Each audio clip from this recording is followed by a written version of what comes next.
اسلام آباد کی شیعہ مسجد میں جمعے کے وقت پیش آنے والا سانیہ نہایت دردناک اور قابل مذمت ہے۔ عبادت گاہوں میں خوف اور تباہی کا یہ منظر انسانیت کے ضمیر کو جھنجھوڑ دیتا ہے۔ ایسی گھڑی میں دکھ صرف ایک مسلک یا ایک گروہ کا نہیں رہتا، بلکہ پورے معاشرے کا مشترکہ زخم بن جاتا ہے۔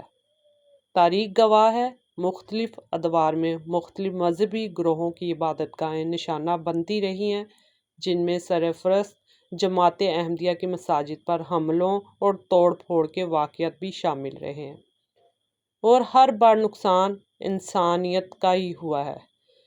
جماعت احمدیہ کا موقف یہی رہا ہے کہ عبادت گاہ کسی بھی عقیدے کے ماننے والوں کی ہو، اس کا احترام لازم ہے۔ جماعت احمدیہ ایسے ہر واقعے پر گہرے دکھ اور ہمدردی کا اظہار کرتی ہے، متاثرین کے ساتھ کھڑی اور امن، صبر اور دعا کی تلقین کرتی ہے کہ ان کے بیانات میں عام طور پر یہ اصول نمایاں ہوتا ہے کہ مذہب کے نام پر تشدد، نفرت یا جان لینے کی کوئی گنجائش نہیں ہے، اور کسی بھی عبادت گاہ پر حملہ پوری انسانیت پر حملہ ہے۔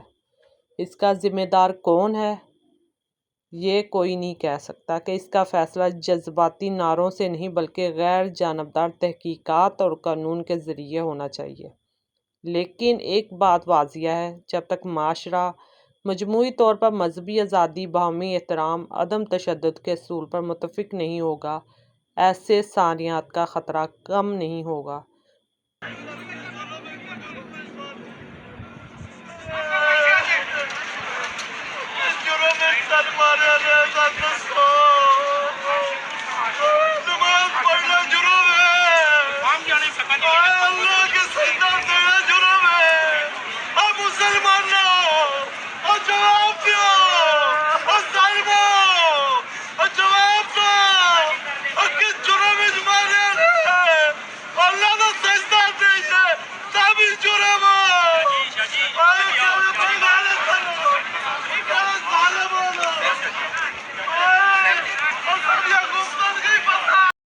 نماز جمعہ کے دوران جو حملہ ہوا ہے اور جو لوگ شہید ہوئے ہیں، اس کا تو افسوس ہے ہی بہت زیادہ۔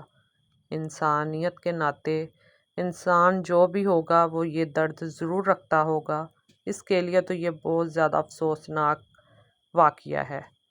لیکن میں نے سوشل میڈیا پر بہت سے لوگوں کے کمنٹ دیکھے ہیں، جس میں لوگ کمنٹ کرتے ہوئے نظر آ رہے ہیں اور کہہ رہے ہیں یہ تو خوشیاں منانے کا ٹائم ہے، اور جو یہ خوشیاں منانے والی سوچ ہے، اس سوچ کا خاتمہ بہت ضروری ہے۔ اس سوچ کو پیدا کرنے والوں کا خاتمہ لازمی ہونا چاہیے۔